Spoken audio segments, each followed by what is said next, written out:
On the day I decided to end my marriage, I reached out to Henry, but his secretary answered the call instead. The young woman's voice was both charming and playful.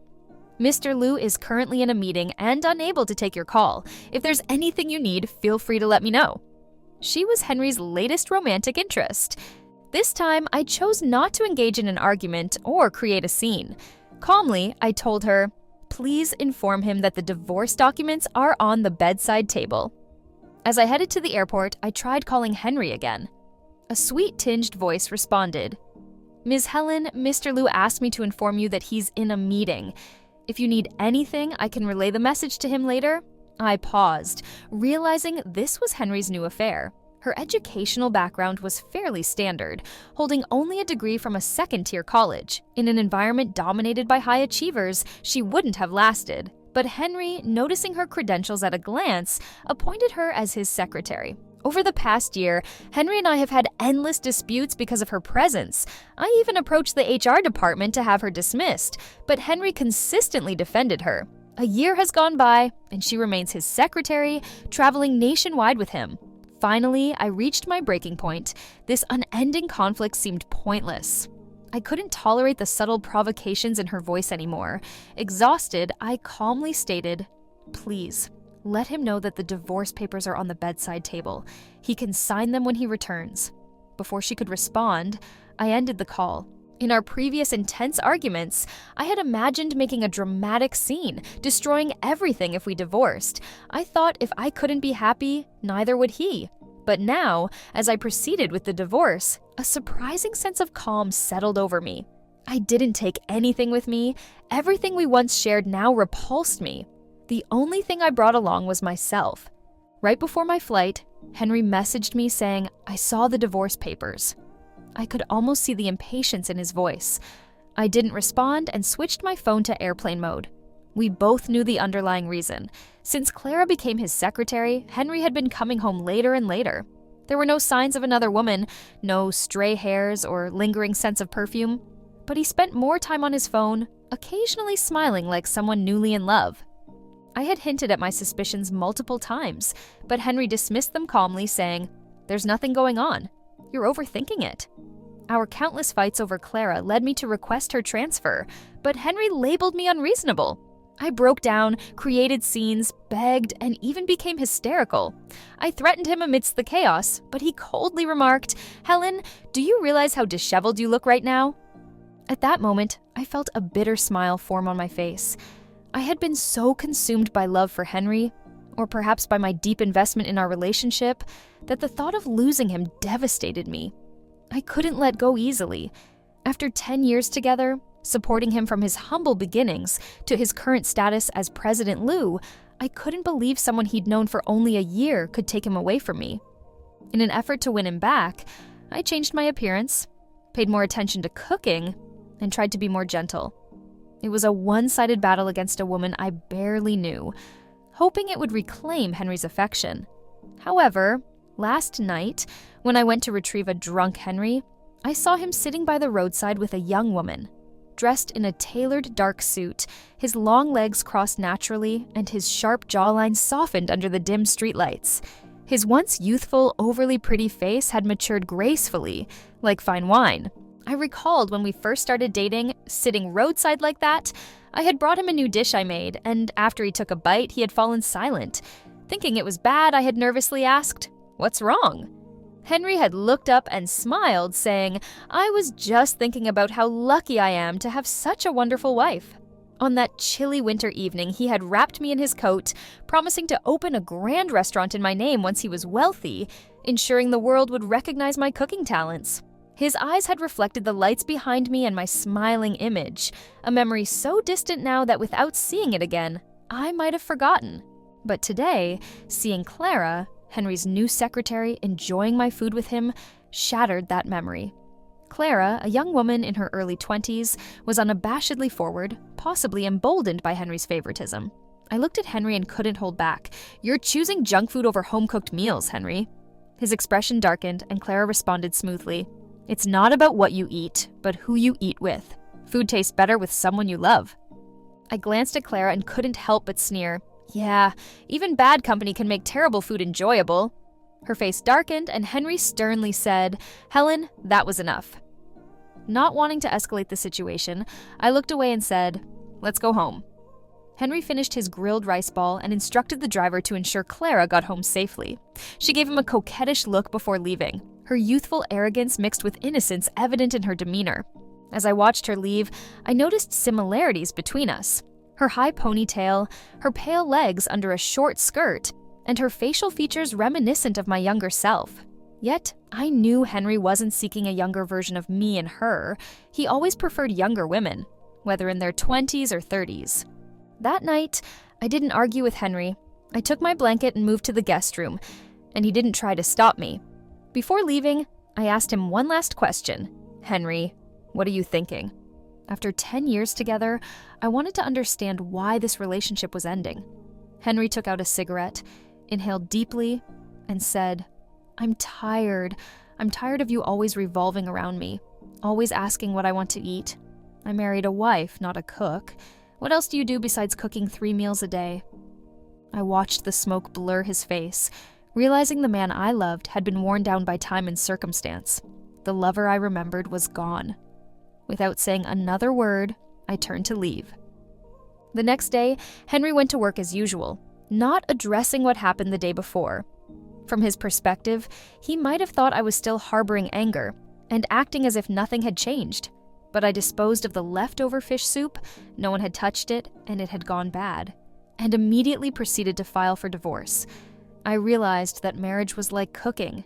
If a dish no longer satisfies, it's better to stop eating it. On the plane, I watched the towering skyscrapers shrink until they were obscured by thick clouds. I had moved to this city for Henry. He wanted to start a business here, so I abandoned my culinary career to follow him. I still remember how upset the restaurant owner was when I left. "You're our most promising chef. If you persist, you'll achieve great things. Why are you quitting?" My family had a long culinary tradition, with recipes passed down through generations and honors bestowed by the emperor. I wanted to continue the Koo family legacy, but my focus was entirely on Henry. After my parents died in a car accident, I only learned half of our recipes before my grandmother, who raised me, passed away. With no other relatives, I clung to Henry, willing to make endless sacrifices for him. I skipped my own meals to cook 3 times a day for him, giving up my dreams to become a housewife. My passions faded, leaving only the daily routines, but I didn't mind because I loved him.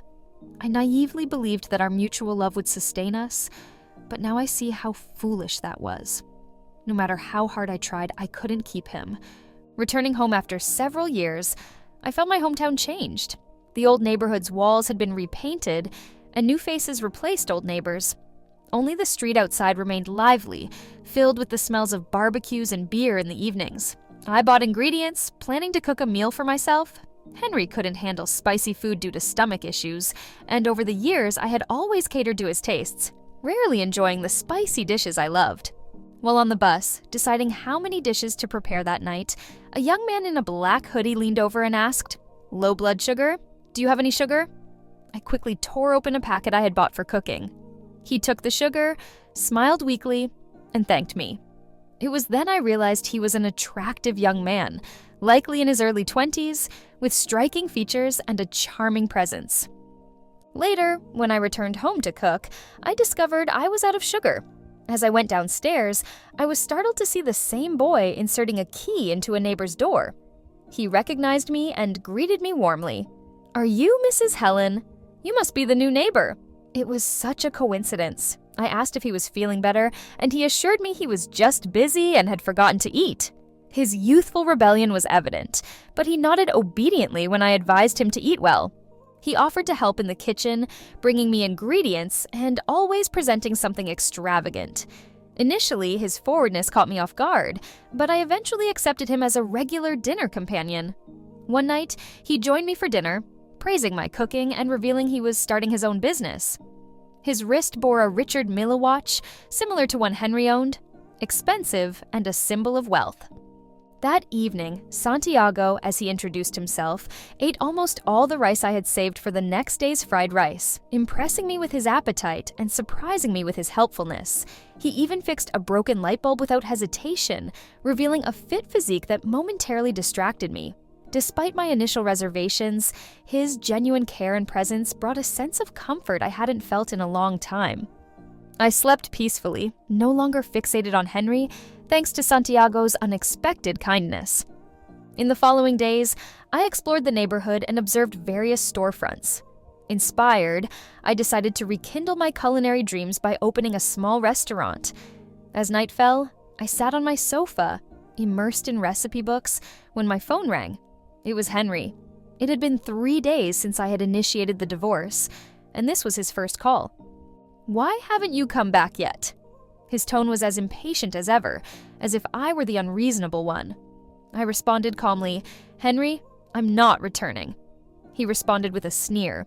"Are you really going through with the divorce?" I didn't want to argue, so I said, "Just sign the divorce papers and send them to me. If there's anything you're unhappy with, we can discuss it." After a brief silence, his voice turned colder. "Suit yourself." He hung up. This didn't bother me much because Santiago had started coming over for dinner regularly. It was as if he had set up surveillance in my home. Every time I began cooking, the doorbell rang. Santiago never arrived empty-handed. He always brought something extravagant like fresh durians, exquisite tableware, or aged tea cakes. If I refused, he insisted he couldn't finish the food alone, and if I accepted, he continued to visit frequently, often helping in the kitchen and proving to be surprisingly handy. Eventually, I couldn't turn him away and welcomed him as my regular dinner guest. One evening, I decided to try a whole duck recipe from an old cookbook. During a supermarket evening sale, I met Santiago again. On my way home, I felt someone following me. Turning around, I saw a man walking slowly behind me in the dimly lit alley. Panic set in as I quickened my pace, but the man continued to follow. When I reached my apartment, I rushed inside and locked the door, only to realize the power was out. Strange noises outside made me fear someone was attempting to break in. Summoning my courage, I peeked through the peephole but saw nothing in the darkness. Feeling vulnerable, I called the police, who informed me it would take about 20 minutes to arrive and advised me to stay safe. As fear overwhelmed me, I instinctively dialed Henry's number. He answered quickly and I whispered, "Henry?" But he cut me off mockingly. "Regret it, Helen. Weren't you so tough before?" Trembling, I tried to explain that someone was trying to break into my door, but Henry laughed and taunted, "If you're looking for an excuse to back out, at least make it believable." His words left me speechless, and I hung up, feeling an emptiness inside. Suddenly, a man's cold voice called out, "What are you doing?" It was Santiago. He had intervened, subduing the would-be intruder with impressive strength. The police arrived and took our statements, explaining that the man was likely a repeat offender who had cut the power to my apartment, waiting for me to come out. I was grateful to Santiago for his timely intervention. After the police left, Santiago hugged me, his presence providing genuine comfort. Despite my initial hesitations, his embrace was soothing, and he offered to stay the night, bringing a pillow and blanket. Reluctantly, I agreed, feeling safer with him there. The next morning, Santiago was in the kitchen wearing an apron, preparing breakfast. He proudly claimed he could cook, having followed a video tutorial step by step. I was touched by his effort and realized how long I had let myself be defined by cooking for Henry. Santiago gently reminded me that cooking should be my interest, not an obligation, making me reflect on the past 7 years where I had always centered my life around Henry's needs. I felt a pang of realization that my marriage had been one-sided, built on endless concessions and compromises. Before leaving, Santiago reassured me, "If anything happens, call me right away. Don't be afraid, I'm here." The quaint store gradually began to find its rhythm. The interior was designed to match my preferences, and there were only a few tables and chairs since I was currently the sole operator. My intention was to finalize the menu and choose an auspicious date for the official launch. The days spent crafting the menu were deeply satisfying, and it wasn't until a notification from my phone's security app alerted me that I realized how long it had been since I thought about Henry. The alert indicated that an unknown person had entered my home, prompting me to casually open the app and take a look. Clara was there, assisting a drunken Henry as she tried to help him onto the sofa. Henry's face was etched with worry, and he was slightly bent over. His stomach was bothering him again. "It hurts," he whispered. "Medicine?"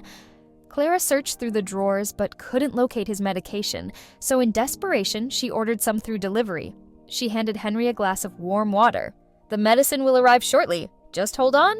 However, when the medication arrived, it wasn't the specific type Henry required. After taking it, his discomfort didn't subside. Clara was unaware that Henry's stomach medicine was a special formulation from a distant hospital.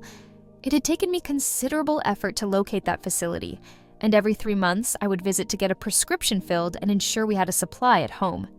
For 7 years, I never missed a single visit, regardless of the weather. Whenever his stomach acted up, I would prepare a special soup to ease his discomfort. After he drank the soup and took his medicine, the pain would gradually diminish. His stomach had nearly healed after years of my care, but over the past year, as he started coming home less often and eating irregularly, the issues resurfaced. With me gone, there was no one to obtain his medication, and the supply he had was likely exhausted. Additionally, there was no one to make the soothing soup for him anymore. Henry leaned into Clara, burying his face in her neck. Initially, Clara blushed and hesitantly reached out to embrace him back, but she froze upon hearing Henry's murmurs, her expression turning stern. Henry was calling out, "Helen!" I glanced down at my phone, feeling a tangled mix of emotions. "I'm not Helen." Clara struggled to respond. "Henry! Henry, you've got the wrong person!" Henry barely opened his eyes, and upon seeing her, he instinctively pushed her away. "Who are you? Where's Helen? Get out, Helen, Helen!" Clara's face hardened with anger. She awkwardly stood up, grabbed her bag, and stormed out. I set my phone aside and closed my eyes. In the early morning hours, the sound of a passing truck jolted me awake. Groggily, I opened my eyes and noticed that Henry was still sitting in the living room. He appeared to have sobered up, sitting quietly in the dark room, looking unusually lonely. After a while, he stood up and searched the drawer for his stomach medicine. But, as expected, the medication was gone. The drawer was empty. He crouched there, deep in thought, and after some time, he simply sat down on the floor and lit a cigarette. Smoking would only exacerbate his stomach pain, but he seemed indifferent. I didn't feel particularly satisfied or vindicated. In fact, I was somewhat indifferent. After observing him for a while, I put my phone down. It wasn't until the next morning that I realized Henry was still in the living room, surrounded by cigarette butts. He hadn't slept all night. I was lounging in the living room watching a TV drama when Clara called. The summer rain was pouring down heavily, with raindrops splashing against the windows and streaming down. A small cat was curled up beside me, purring softly. "Miss Helen," she said, "we need to talk." I was eating the durian Santiago brought, and I couldn't help but frown. "What is there to discuss? If you've already decided to divorce him, why are you still lingering around him? Or are you just playing hard to get, planning to take him back?" "I don't know what you mean." I was about to hang up, but Clara's tone turned angry. "Stop pretending. If you weren't clinging to him, why has Henry been so distant toward me these past few days? Let me tell you, this isn't going to work. Do you know what he said about you earlier? He said all you do is revolve around him all day, and he's tired of it. He mentioned that you remind him of his younger days, and that being with you makes him happy." I couldn't help but laugh. "Oh, if he likes you so much, why don't you go find him? Where is he?" Suddenly there was a knock at the door. I assumed it was the milk tea I had ordered and went to answer it in my slippers. Clara didn't respond for a moment, then finally gritted her teeth and said, "He came to find you. Are you satisfied now? Helen, even if you take him back, it's useless. He'll tire of you again soon enough. If he cheated once, he'll do it again, even 3 times. It's only a matter of time before he realizes who he truly loves." Her words were truly shocking, but I didn't believe Henry would actually come looking for me. We had been apart for so long, and he hadn't reached out. I didn't want to continue arguing with Clara, so I snapped, "Stop talking nonsense. If you aren't disgusted by your own words, then I certainly am." I hung up. When I opened the door, I was stunned. Henry stood there, completely drenched, his lips pale and his eyes fixed on me. He looked utterly miserable. He had actually come. "What are you doing here?" I asked, confused. "I told you to just mail the divorce papers to me. Did you really have to deliver them in person?" Henry stared at me for a long time before suddenly saying, "Helen, come back." I found it absurd. After a year of arguments, 6 months of silence, and 2 months of divorce negotiations, he suddenly appeared at my door, asking me to return.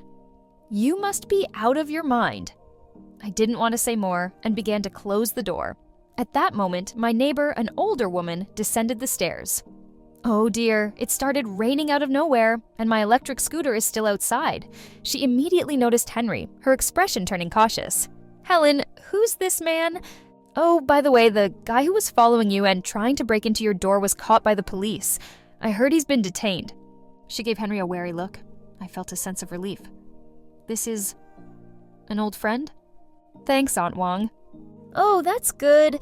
Aunt Wong turned to leave, but then noticed Henry's face. Her suspicion faded, and her eyes brightened. "Oh my, Helen, your friend is so handsome. Does he have a girlfriend?" "My niece." "He's already married." "Oh." Aunt Wong clicked her tongue, regret evident as she glanced at Henry before heading downstairs. "What a shame." Henry pressed against the door, looking somewhat shocked. "Was it true what you said? Someone really did try to break into your place?" I looked up at him coldly. "What do you think?" "I thought you were—" His expression was conflicted. "I'm sorry." "Save it." I smirked. "If I had depended on you, I'd probably be dead by now. Keep your worthless apology, Helen." "Helen?" Henry suddenly grabbed my hand, water dripping from his dark hair. He pursed his lips. "I'm serious. I went too far before. We've come so far. There's no need to make things ugly. If you come back, I'll transfer Clara to another branch so you won't have to see her again. How about that?" I looked at the man I had loved since my teenage years, feeling somewhat dazed. Henry's offer was essentially to maintain appearances for me to return and continue revolving around him as before. He expected me to overlook his wandering and infidelity, pretending none of it had happened. But how could I? How could you love someone and tolerate their betrayal? Yet he spoke so casually, as if he was certain I would continue to endure for him because he knew I loved him. He was using my love as a means to keep me tied to him. I had never been more aware that the pure, passionate love I once felt had been distorted and corrupted over the years. "Get lost!" I attempted to close the door, but he held it firmly. "Helen!" He seemed confused. "You're just hung up on Clara, aren't you? What do you want? What else do you need from me?" The power dynamics between men and women were stark, and he was about to push the door open effortlessly. But then a voice came from behind me. "Helen, who's this?" I turned around to see Santiago wrapped only in a towel, drying his wet hair with another. The muscles along his waist formed a perfect V-line. Henry froze. After a moment, he looked down at me, anger swelling in his eyes. "Hello? Who is he?" Just as I was about to respond, Santiago walked over, put his arm around me, and extended his hand with a grin. "You must be Lena's ex-husband. Oh, I've heard so much about you. Nice to meet you. I'm Lena's current partner?" Nonsense. He was merely there because his water heater had broken, and he needed to use my bathroom. But for some inexplicable reason, I didn't correct him, and allowed Santiago's words to stand. Henry's face turned pale, and for a moment, I thought he might turn and leave. Instead, he restrained himself, took a deep breath, and barely managed to compose himself. "Helen, I can understand if you needed to have some fun when you were upset. I don't mind." The way he said, "I don't mind," sounded like he was clenching his teeth. Henry closed his eyes briefly. "If you come back now, I'll pretend none of this ever happened." For a moment, I felt like applauding him. "What a generous attitude for a first wife," I sneered. "Henry, are you saying that because you cheated too? We're even now, and we can just go back to sharing the same bed as if nothing happened." Henry didn't respond, but his eyes clearly conveyed his thoughts. I found it incredibly laughable. Suddenly, I didn't even know what I had been guarding all these years. It was as if the love I once cherished had morphed into something unbearable and ugly without my realization. However, Santiago suddenly chuckled. He looked Henry up and down, smirking. "I heard you found yourself someone younger, right? Well, who doesn't like younger ones? They're fresh and full of energy." Lena likes them too. He pulled me closer. I'm only 21 and Lena has me now. Why would she go back to an old wilted cabbage like you? Whatever you have, I've got it and more. Wake up, old man. He kept referring to Henry as old man, but each word felt like a dagger. I looked at Henry's face, now darkened with extreme anger, and I almost feared he might faint from rage. All right, we're going to get some rest. Old man, do you have any money? If not, I can give you some so you can stay at a hotel. It's late and we've got things to do. Before he could finish, Henry had already punched Santiago in the face. Given Santiago's offensive remarks, being hit was probably justified. But Santiago didn't get angry. He just laughed, wiped the blood from the corner of his mouth, and then turned around to punch Henry in the stomach. Henry's stomach was already in bad shape, and he groaned in pain, his face contorted in agony. The two tall men began exchanging punches and kicks in the narrow hallway. Enough! I rushed forward, placing myself between them and glaring at Henry. Henry, have you lost your mind? The fierceness Santiago had shown earlier vanished instantly. He grabbed my arm and shook it, pretending to be upset. Lena, did you see that? He hit me. It hurts. You're protecting him. Henry found it absurd, not even bothering to wipe the blood from his face as he suddenly erupted. Helen, we've been together for 10 years and you're protecting him right in front of me. You've only known him for a few days. Yeah, and didn't you protect Clara right in front of me before? I chuckled lightly. Henry, don't come and disrupt my life anymore. It's over between us. Henry stared at me in disbelief. Santiago had struck him several times, and he hadn't reacted much. But after I said that, his body suddenly sagged as if all the life had been drained from him. Fine. After a long pause, he forced a bitter smile. Helen, you're really something. I'm leaving. With that, he staggered down the stairs, the dim hallway light casting shifting shadows over his face as he left. I stood there feeling a sharp, tingling pain deep in my heart. Thanks for today. I tried to keep my composure, though my voice still trembled slightly. Let me put some medicine on your wound. I pulled Santiago into the living room, using a cotton ball soaked in iodine to disinfect the cut on his lip. He looked down at me, his handsome face now showing a hint of toughness from the injury. We were very close, our breaths mingling, and I could smell the scent of my shower gel on him. Does it hurt? I asked. I meant what I said, Santiago suddenly responded. Helen, consider giving me a chance. I looked up, his gaze intense and unfiltered. I'm attractive, I come from a wealthy family, and I'm young and capable. Helen, I would never treat you like your ex-husband did. Give it a try with me. I couldn't help but laugh. This guy always spoke so bluntly, narcissistic like a rogue. What's so funny? Santiago looked somewhat displeased. I really like you. I continued applying the iodine, my tone calm. This isn't love, it's just a momentary whim. You should find someone your own age to fall in love with. We're not suitable for each other. Santiago fell silent, his face elongating. Come on. I'm 21, not 12. I know the difference between a whim and something real. Helen, I really like you. Your stupid ex-husband doesn't deserve you. I put away the iodine. Enough. It would be a lie to say I wasn't moved. Santiago may be narcissistic, but he has every reason to be.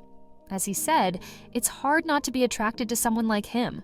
A 21-year-old handsome young man looking you straight in the eye and saying he likes you. Who wouldn't be moved? But I've already lost once. I can't bear to go through it again. The most beautiful and fragile thing in this world is a promise. We sat in silence for a long time as I finished tending to his wound. Before Santiago left, he said to me, Helen, I know your last marriage hurt you, and it's normal to have reservations, but I'll prove to you that if you choose me, I won't let you be sad again. When my friends learned about my decision to divorce, they all tried to gently persuade me against it. You've been through so much with Henry, and now that he's finally settled, you're just going to let another woman have him?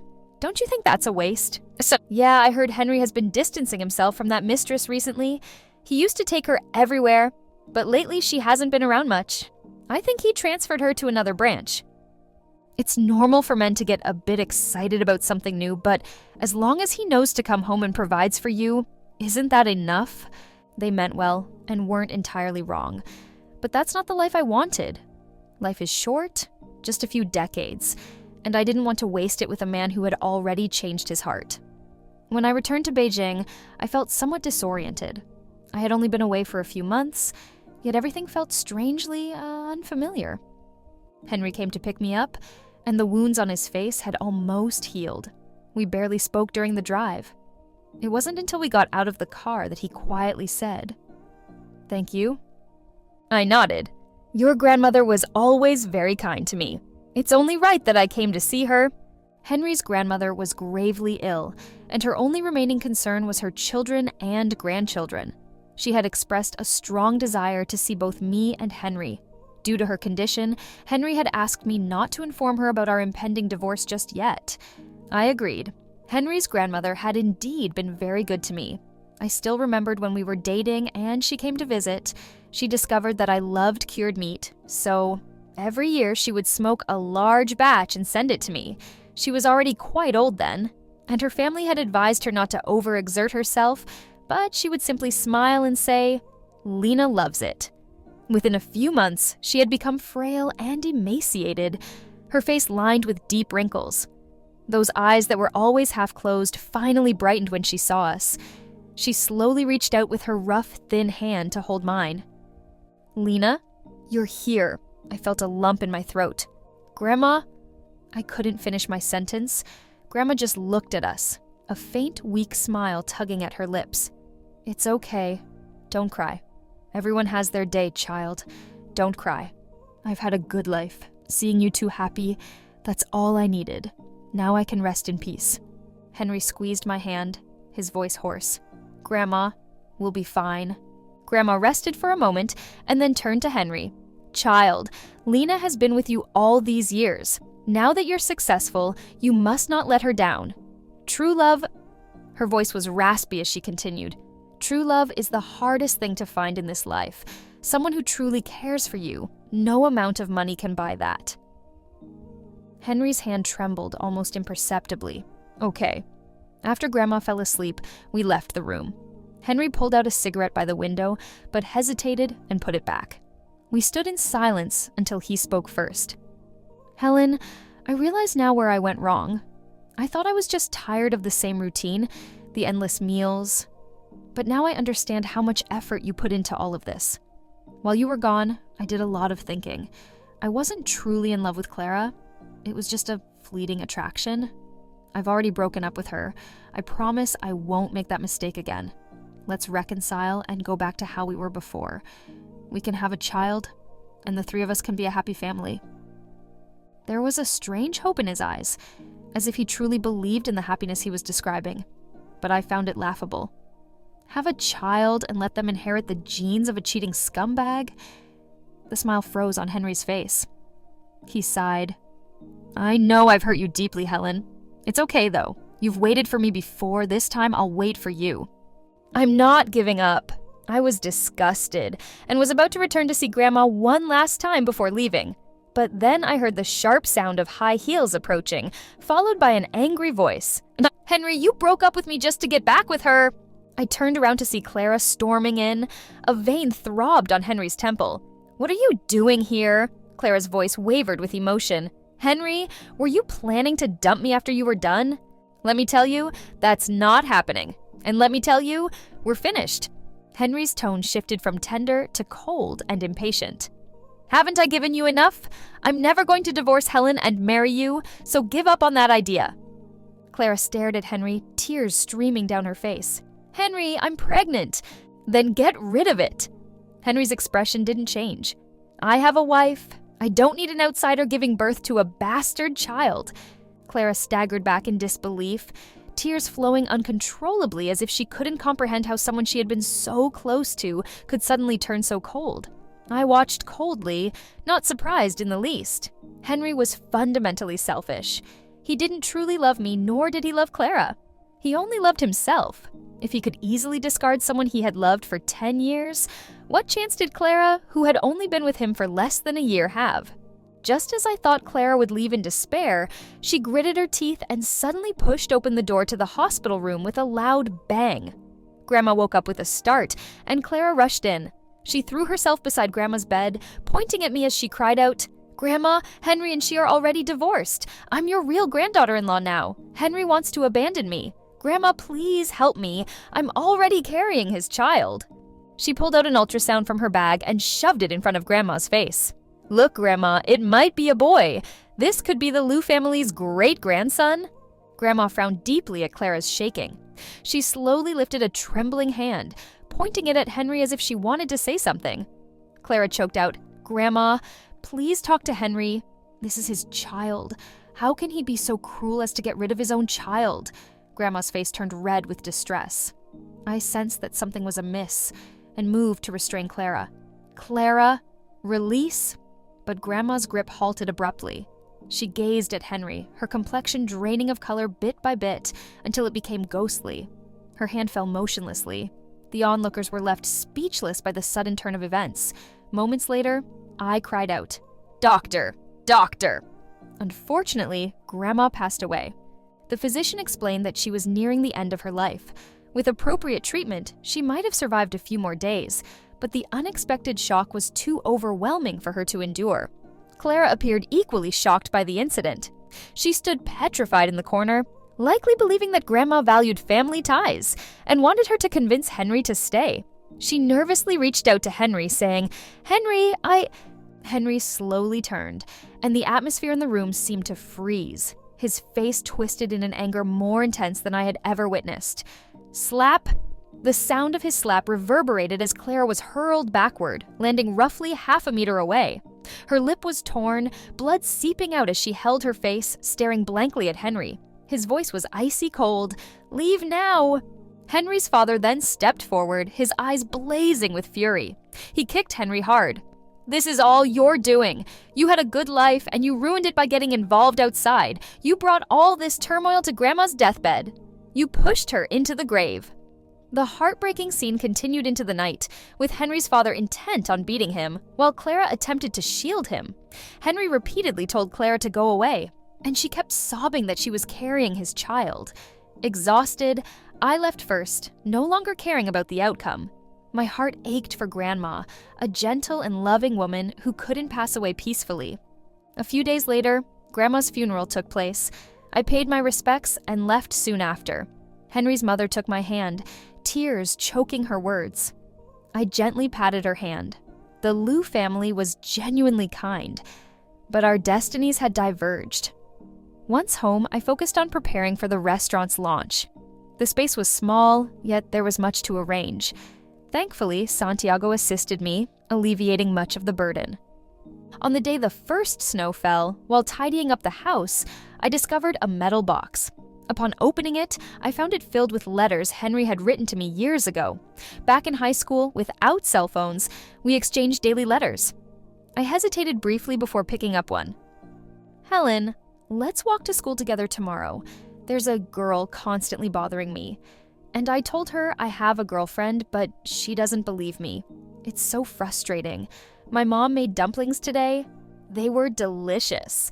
Come over for dinner tomorrow. Today the teacher discussed our relationship, saying we're too young and it's just a phase. We'll break up soon."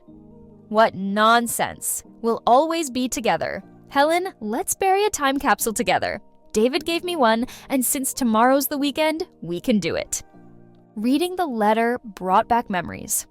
When we were 18, Henry and I buried a time capsule beneath the school's camphor tree. We wrote messages to our future selves, agreeing to unearth it 10 years later. This year marked that 10th anniversary.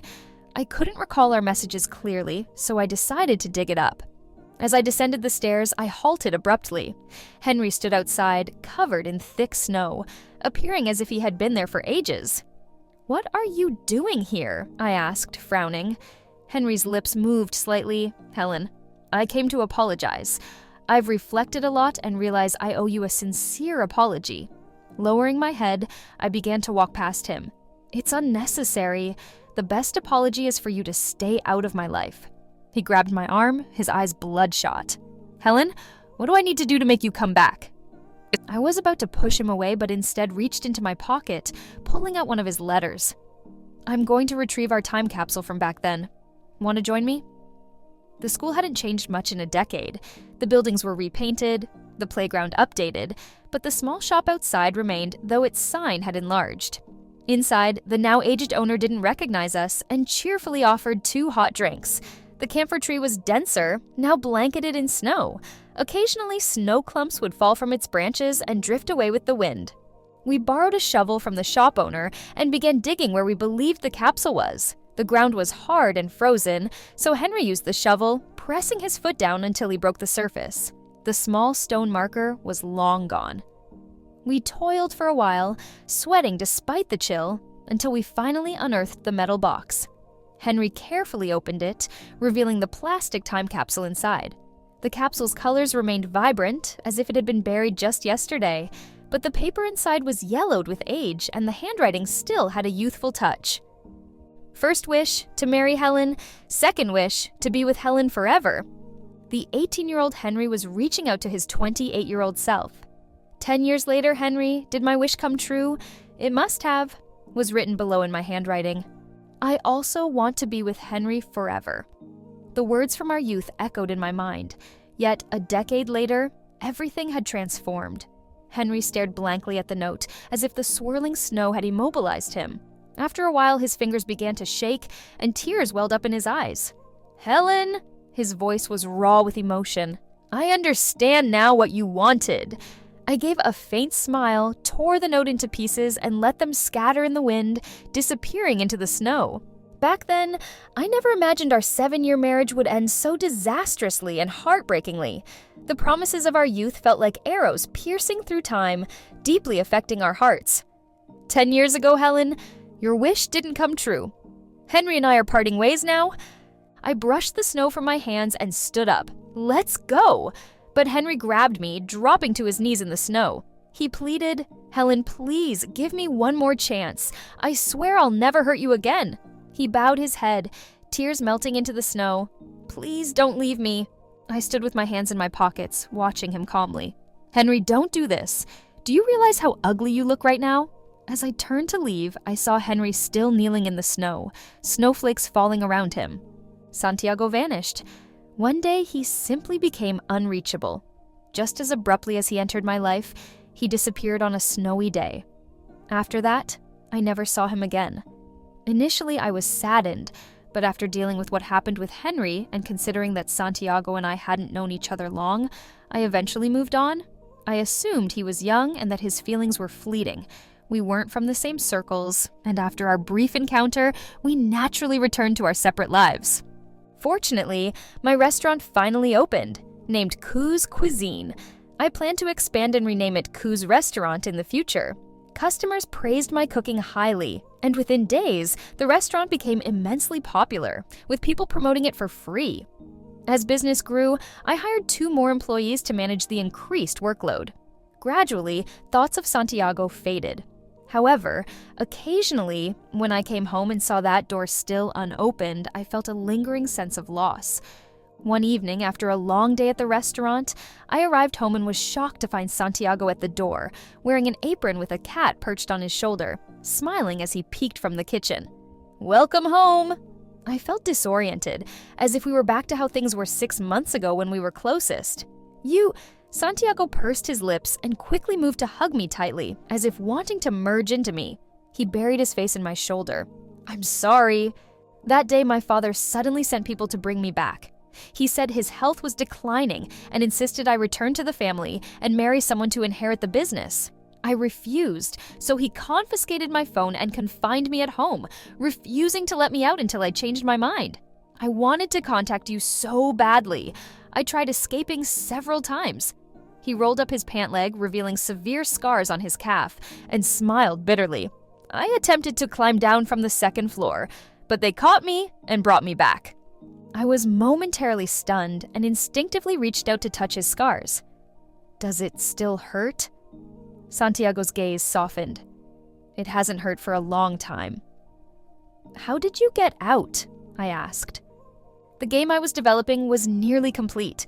Even after I was taken back, my team launched it as planned, and it became a huge success, earning over 80 million yen shortly after its release, with revenue continuously growing.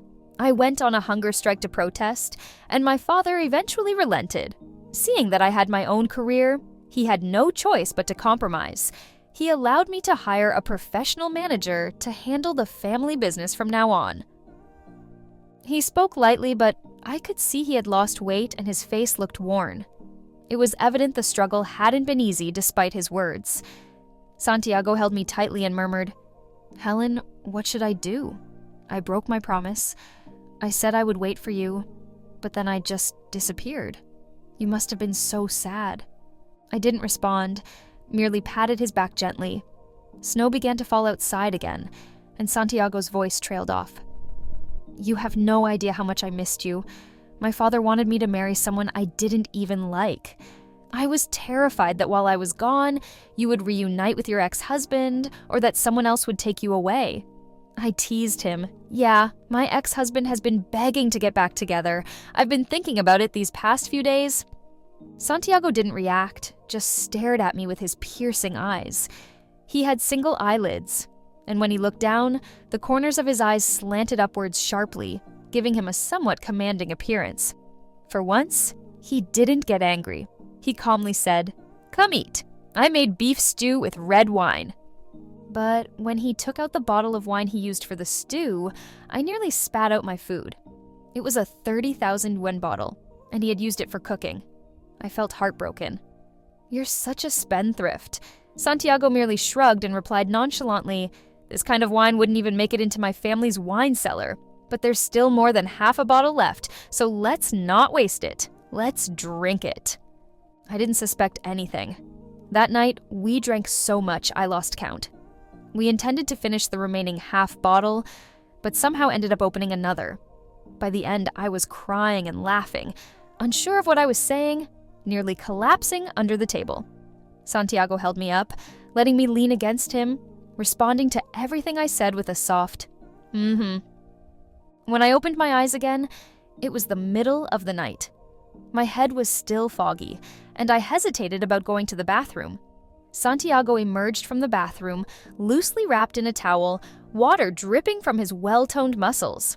I was still groggy, my thoughts wandering. Hadn't he been locked up? How did he maintain such good shape? But soon, I realized something was wrong. Santiago stood by the window, looking down at me, and with one hand, he pulled off the towel. The moonlight cast shadows on his face, his sharp, handsome features taking on a menacing edge. Although his expression was neutral, a shiver ran down my spine. "What are you doing?" I propped myself up, instinctively recoiling.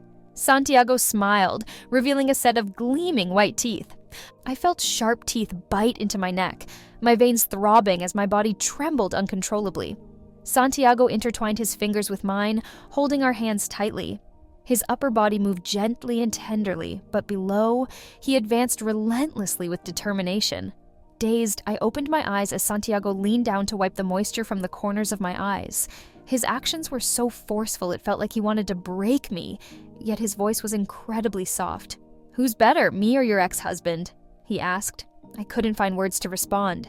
He laughed, and the ensuing turmoil nearly overwhelmed me. I had to cling to his arm, his firm muscles slightly damp with sweat dripping into the hollow of my neck. Am I better, or is he better?